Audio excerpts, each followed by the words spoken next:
गांव के ठीक पीछे फैला था एक घना डरावना जंगल। बचपन से ही गांव वालों को सख्त हिदायत दी गई थी, शाम ढलने के बाद जंगल के पास भी मत फटकना, वरना वापसी की कोई गारंटी नहीं।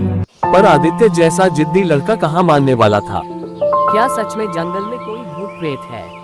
आदित्य ने एक दिन अपने दोस्त सूरज से पूछा। सूरज कांपते हुए बोला, कई लोग गए पर लौटे नहीं भाई। तू क्यों जान खतरे में डालना चाहता है? ये सारी झूठी कहानी है। कहकर उसने तय कर लिया कि वो खुद जाकर सच का पता लगाएगा। अगली रात चांदनी फैल रही थी और पूरा गांव नींद में डूबा था। आदित्य चुपके से उठा और बिना किसी को बताए जंगल की ओर बढ़ गया। जंगल के अंदर कदम रखते ही अजीब सी ठंडी हवा ने उसे घेर लिया। हर तरफ अजीब अजीब आवाजें आ रही थी, झींगुरों की टिनकनाहट, उल्लुओं की हूट और दूर कहीं किसी जानवर की दहाड़। ये सिर्फ जानवर होंगे, डरने की क्या बात है? आदित्य ने खुद को समझाया, लेकिन जितना वो अंदर बढ़ता गया उतनी ही डरावनी खामोशी छा गई।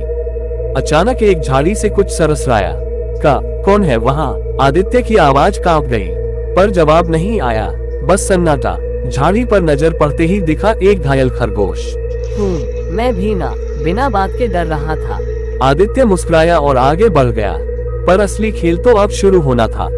जैसे ही वह जंगल के बीचों बीच पहुंचा, उसके सामने अचानक धुएं जैसी कोई आकृति उभरी। उसका दिल जोर जोर से धड़कने लगा। ये क्या है ये? अकस्मात एक कराहती हुई आवाज आई, मदद करो, मदद करो।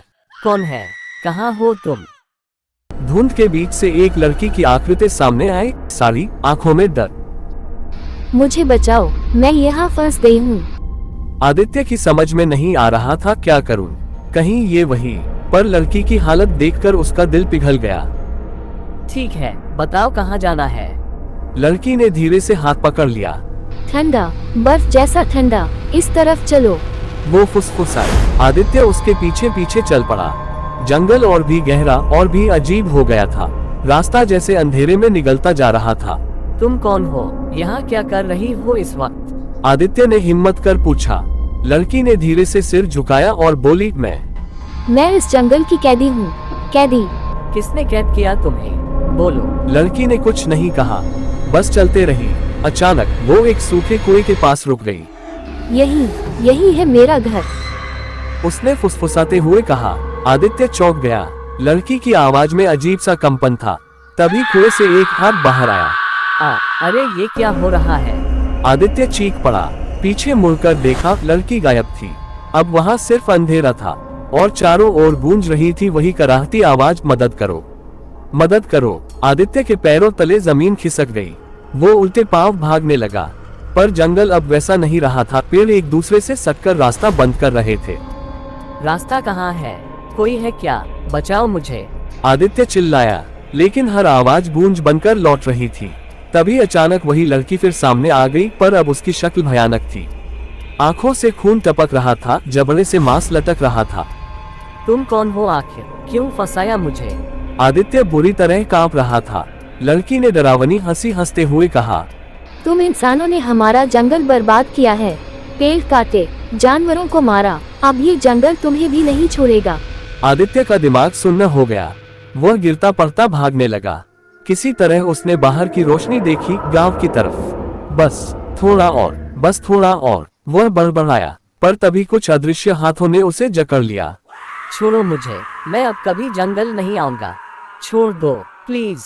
आदित्य चीख रहा था, पर आवाजें गूंज रही थी, अब बहुत देर हो चुकी है। और फिर सब कुछ काला हो गया।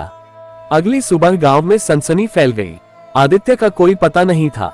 गांव वाले जंगल के किनारे ढूंढते रहे, सिर्फ मिट्टी में गहरे पंजों के निशान मिले। कहीं वो भी उन सब की तरह? गांव के बुजुर्ग ने डरते हुए कहा। सभी ने एक दूसरे की तरफ देखा और फिर चुपचाप जंगल से दूर हट गए।